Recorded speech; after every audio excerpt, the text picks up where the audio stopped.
Hey, everybody, welcome to today's webinar. Super excited to have Kevin King on. For those who don't know, Kevin is the CEO and president of Donato's Pizza, and honestly, just one of those rare franchise leaders who spent time in development, operations, real estate, now in the CEO seat, and he's helped some major brands grow. I think Donato's, Smoothie King, Papa Murphy's, Domino's. I think there might have been one more that I'm missing, but I'll let him No, I talk think about that's it. it. Well, honestly, I'll turn it over to him in a second just to frame the conversation. I really wanted to bring Kevin on to talk about what happens when leaders understand the whole business and the importance of that, not just sticking within lanes. And it's based off of some conversations he and I had and some other content I saw him speaking on. And I asked him to come on and share with you all. So big thank you, Kevin. Thanks for being here. Very welcome, Gary. Thanks for having me. It's a great topic. I look forward to sharing it with you. Amazing. So before we dive in, I'd love, I gave the 2 sentence overview. I would love to hear just a little bit about your background, how you made it through franchising and now where you are. Yeah. What's interesting, my entire life, short of 2 years, I've worked in the restaurant industry, and most of it in the pizza industry. And if you ask me, as I was a 20-some-year-old in college, if I thought I'd work in pizza restaurants for the rest of my life, I would have told you, no, there's no way.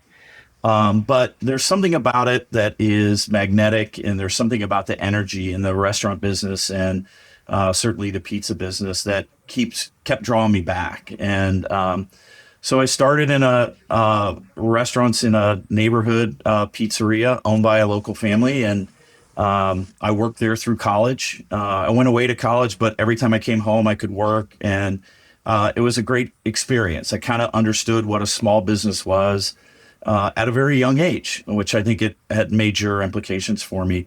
Out of college, I went to work for Domino's. That was in the 80s. So Domino's was on a growth tear then, but I was in operations, and I was young and single and mobile and moved around a lot and spent a lot of time in different places. I worked in 4 different U.S. states and 3 different countries. So that was a great experience to learn and grow. And that was really where I got exposed to franchising and started to understand what the franchise business and the model was all about, which was great education. I came to Donato's the first time in the early 90s to start a franchising program. Donato's had 24 restaurants, all in Columbus. I had known the family growing up, and they wanted to franchise, and I knew a little bit about it. And back then, I probably thought I knew a lot, but I didn't. But I knew a little bit about it, and we put together a franchising program and grew. We built a couple hundred restaurants over that period of time. In 1999, the Grody family sold the company to McDonald's, which was a fantastic time to be here. It was super exciting and exposure to things that a small company never had exposure to before. So that was great. I left in 2003. McDonald's had decided they were not really interested in growing Donato's at the time. It was before the family bought it back, but I went on. I spent a couple years in banking, and that's what I said. The magnetism to the restaurant industry just drew me back. I loved it. I loved what I was doing, and I learned a lot, but I was missing the energy and the excitement of restaurant and franchising both. And got an opportunity to go to Papa Murphy's. So my wife and I and our 3 kids moved from Columbus to Portland, Oregon, and spent over 10 years there. And that was also a great experience. It had been purchased by a private equity firm the year before. We put together a team. I was a part of that team and grew it. We sold it to another private equity firm in 2010. And the company went public in 2014. I left in 2015. And it was a great experience. We built over 1,000 restaurants, and most of those were franchise restaurants around the country. So it was a super exciting time. I then went to Smoothie King, my first venture outside the pizza world. Another great brand. The company had been purchased by its largest franchisee, a gentleman named Juan Kim, a couple years prior, and he was the largest franchisee, but he was based in Korea. He had some U.S. restaurants, but most of his Smoothie Kings were in Korea. He relocated to the United States, was building a team, and wanted to grow. And that was a part of Smoothie King for almost 7 years. That was also a great experience. And I was able to kind of pull together a lot of experiences I'd had in my life. What's important, what's valuable, what you learn from great leaders, what you learn from not so great leaders, to try to influence the kind of person that you are, the kind of leader that you are, and the kind of company that you want to be associated with. So that was a great experience. And in the fall of 2021, Donatos reached out, and their CEO was going to retire, and they asked me if I'd come back as the president and take the CEO role when he retired. So that was at the very beginning of 2022, and so about a year and a half ago, I became the CEO, and that's kind of where we are today. What an incredible story. I mean, I love that. I think the fact that you started in pizza and then kind of made your way up and then got pulled to the side just to be pulled back. And I think, you said differently, just had different philosophies, and yours clearly is this idea that no matter where you're running an organization, you need to know the business of pizza, or if you're smoothies, the business of smoothie end to end. And, it reminds me of, I was a product manager. I jumped between industries, and you see it all the time. People jump between industries in the VP of ops or in the marketing role or whatever it might be.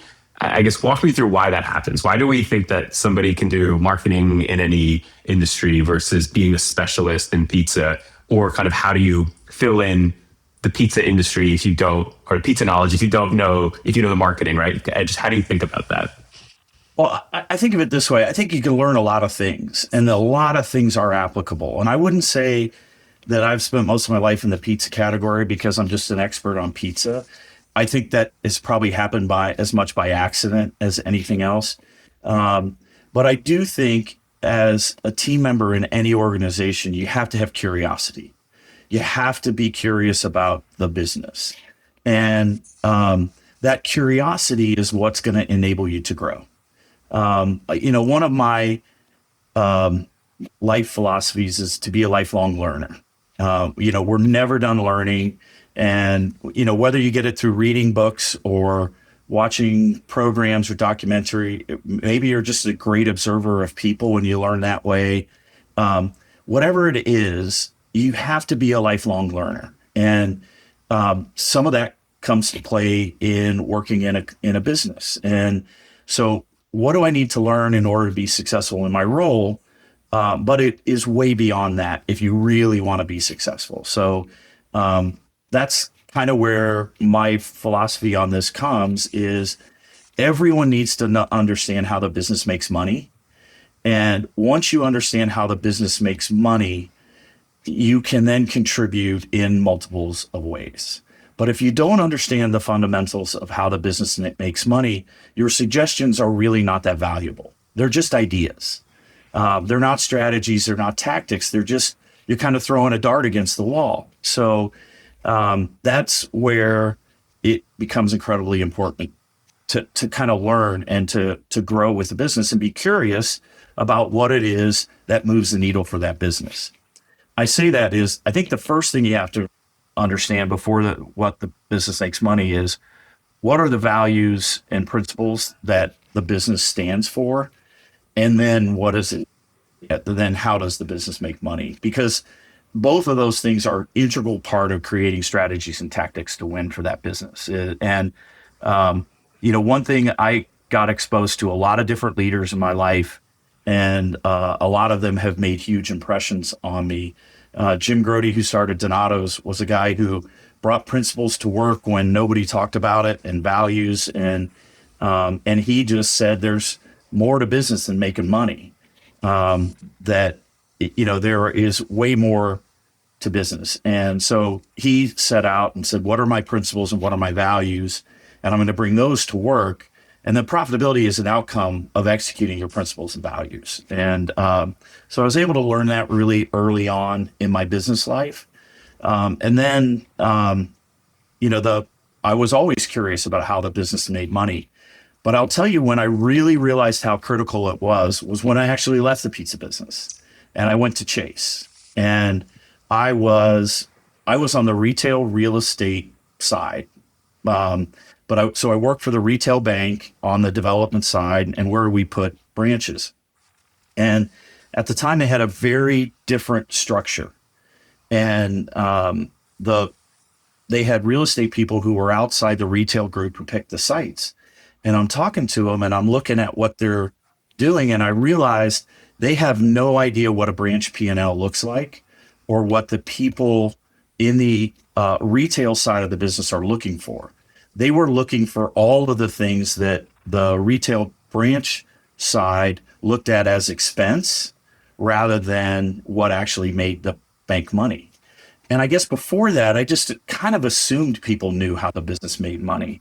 And so I kind of had this epiphany. I'm like, they don't understand what's important to us. And that's not their fault. We've never shown them. So I helped put together a class on what the branch P&L was all about. And the light bulbs started going off because they were actually looking in all of the wrong areas. And that was the very first time I was exposed to, wow, how important it is for everyone in the organization to understand how the company makes money. And so I took that and was able to then grow. And as I grew as a leader, I saw lots of different people who were on leadership teams, but didn't understand that. And they didn't understand, and they weren't curious enough to say what really matters at the store level of a restaurant in order so I can create ideas, strategies, tactics for us to grow this business. So it really came out of leaving the restaurant industry, and because then it was so obvious to me. It's like, wow, they're not bringing these sites. They're bringing these sites because they don't know any better. They don't know. They don't know what's important, and it's so applicable, I think, to any business. I love that. It's such a clear rubric, right? It's saying that every business has two things. They have the way that they make money, and then they have their culture. And each one will be unique, right? So Chase and Yep. Donato's have a different way they make money, and they each have a different culture. But the thing is that culture is the thing that is set by leadership and needs to be the drumbeat of the entire thing. And the P&L needs to be an underlying knowledge where every person needs to understand at the unit level how they make money. Well, actually, as I'm talking, right, I'm realizing that oftentimes, even if people know how they make money, they might feel like they can't step on toes, right? Whereas if your marketing leader knows their marketing, they're not going to want to think about the rest because that's somebody else's domain, or the P&L belongs to the CFO, even if they understand. How do you turn that around to make everyone feel ownership over the P&L at a store level or at the broader brand level? Well, first of all, I think you got to give permission, and the organization from the CEO down. It does start with the leadership team. I think the difference between junior leaders in an organization and the senior leadership team is there is an expectation that you're going to contribute beyond your role. And even there, people like to stay in their lane. They don't want sometimes to stand out. But that leadership team is never going to be cohesive. They're never going to be what all they can be is if all those leaders stay in their lane and they don't contribute beyond their role. So I think that is an absolute requirement of being a senior leader in any organization is that you contribute beyond your role. So you got to have the curiosity about the business. You got to be thoughtful about your decisions. And, some cultures are different. So if you feel like you're going to step on toes and you need to go to that leader, the other department and say, hey, why haven't we ever done this or that? And I think this could be a great idea. But I do think it has to come from the leadership in the organization that it's okay to let people contribute beyond their toes. People do hold back because they're afraid. And the organization has got to give them that power. And they've got to say that we are better than I, we are always better than I. And our organization at Donato's, or any organization I've been a part of, the team as a whole is better than any individual person. There's not a sports team. There's not. There's no analogy. You cannot bring me an analogy other than a true solo. But then they have a coach, or they have a choreographer, or they have other pieces, and that's their team. So there's no single person better than a team ever. And once you kind of get over those things, the organization gives permission to contribute beyond your role, then you start to unlock the intellectual capital that you have in the organization and the creativity that you need in order to win. And man, is that more true today than ever. The speed of change, the speed of how fast things happen today. It's so important to let people contribute beyond their roles so that you can create strategies to win. That's awesome. How have you seen that play out? How have you seen, as you've enabled your teams or in other organizations, if you want to speak to them as well, when you start to unblock people and you start to give them both the agency and almost the expectation that they see the bigger picture and contribute to it, how do you see that changing, especially in the flywheel of today's quicker and quicker iteration? Well, the first thing is, on any leadership team, you have to have trust, and that team has to build trust. So, whether it's a flywheel or any of these models that are out there, the foundational level for trust is, I trust my fellow teammates that we all have the organization's best interest in mind. And once you have that, the rest gets pretty easy. And I've seen it play out really in every organization I've been in.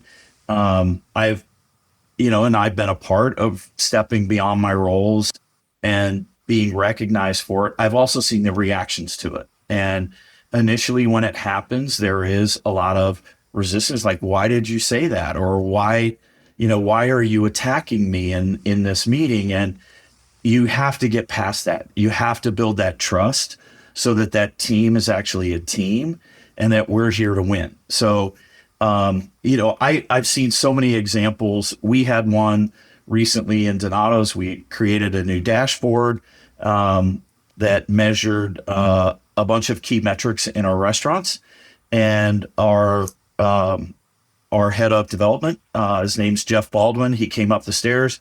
He was flying up the stairs in our building because he had something he had to share, and it was really around pickup times in restaurants that we quote to our guests. And for the first time, we had visibility to something we hadn't had visibility before. He's like, look at all these restaurants who haven't changed their pickup times for months. And the pickup times are supposed to be changed. Your pizza could be ready in 10 minutes, but they were setting their pickup times at 20 and 25. So by the time the guest comes and you hand them their pizza, it could be 10 or 15 minutes old. And the pizza is different 10 or 15 minutes later. Absolutely. And so here is a guy who's in development, who's looking at a report and something jumps out to him, and he brought it up and he shared it, and we started an initiative based upon that. And it wasn't about, getting the operations team in trouble. It was pointing out a weakness in our organization is we're not focused on this. And if we're not focused on it as leaders, our stores aren't focused on it. And so we're letting our guests down. And so that's one of my most recent examples. I mean, this is just a couple months old, and you have to create the space for that kind of contribution to come. And then you have to reward it, and you have to celebrate it. And at the same time, you can't punish the people. So in order for it to work, it can't be, you guys are terrible, why didn't you know this? And you just got to accept the feedback, and you got to move on. And so those are the critical steps in it. But it happens all the time. And if your organization doesn't do it, then you're not accomplishing what you can.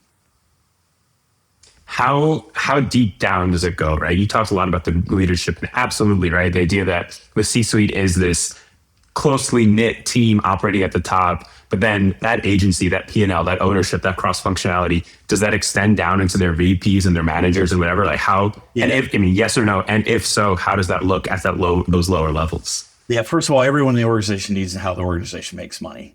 Down to down to no matter what you do in the restaurant.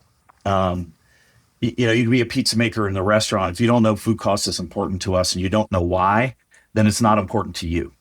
So how a restaurant makes money has to be important to everybody all the way down, up and down the ladder. And that takes time, right? And there have been times where it's command and control. We don't share that information with our people. They don't know whether this restaurant makes money or not. And to me, that's just so wrong in leading a restaurant organization or a franchise organization. And I do think it's one of the tricks in franchising is everyone in the restaurants that are owned by franchise partners, they know who the owner is and they know what's important to the owner. So they do a better job sometimes than large companies at showing how that restaurant makes money or doesn't make money. And they make it personal. And it is personal and it should be personal. And so in our organization, we've pushed down as far as we can the importance of people understanding how their restaurant makes money. And the rest does take time. And I do think you have to start at the top and make it okay to contribute beyond your role. And people have to see that that's okay. And they have to see that there's not a gotcha culture and that there's not tit for tat and there's no retaliation. And then that is what's going to open it up to bring it down for their organization. So are we all the way down to where I want to be? No, we'll get there. But you have to make it okay for people to contribute or you're never going to accomplish what's possible. Yeah, I love that. It sounds like there's this underlying tone of curiosity, right? It's you need to be, as a pizza maker, curious about how you make money, or as a leader, curious about marketing, or being cross-functional across all of them. How do you create a culture of curiosity that goes from the CEO to the pizza maker and everybody in between? Like that feels hard. That feels like there's all these silos and everyone's geographically spread out. That feels like a hard thing to facilitate, especially as people are moving in and other people are advancing in their career in other places. It's just such a big amorphous thing. Yeah. So first, I think you got to talk about curiosity. Are you curious? And you got to hire for curiosity. Look for people who are going to be curious. Look for people who want to learn. Look for people who want to grow. So I think that's incredibly important. I think the second part is stop telling people what to do and telling people why you do it. And if you're great with the why, then that enables the culture to be curious. It enables the culture to learn and do all those kinds of things. Donato's did a lot of what, and sometimes they would call the why, they would call the what, the why, and it wasn't the why. Or telling people and giving them the solid why and the true why is incredibly important. So we're back to the pizza maker, because the pizza maker shouldn't always be thinking about profit, or how we make money. He's first got to think about the quality of the pizza that he's making. There's a reason we put 100 pieces of pepperoni on every 14-inch large pizza. He or she needs to understand that first, and then the importance of food waste and consistency and why we do what we do. And it's all about the why. If I don't know why we put 100 pieces of pepperoni on, then today I'm just going to put 90 on, and tomorrow I'm going to put 120 on, and it doesn't matter because I've never given him or her the why. And the why gives people, it builds commitment, it builds trust, and it builds understanding. And so in every decision that we make, in every strategy we implement, everything we do, we have to make sure we give them the why. And lots of organizations are great about the what. Just do it. And the other beautiful thing about the environment we live in today is our Gen Z and millennials, they don't want to do anything unless they know the why. And that's okay. I think that's great. So they're pushing us on the why. The last thing a Gen Z or millennial wants to hear is the what. They want to hear the why. And I love that about the generation. I think they're challenging us to make sure that we're always communicating the why. No matter what you do, smile for the guests, tell them why. When's the last time you went to a restaurant and the person didn't speak to you? How'd you feel? That's the why. So it's all these things kind of to me, they're really a part of the same philosophy. They're really a part of how we are going to build a great company is, make sure everybody knows the company's missions, vision, and values. Make sure everybody knows how the business makes money, and hire people who are curious, and then give them the whys. And if you're curious and you're not getting the whys, you're not going to stay. They're going to I leave like that. because why would I work here?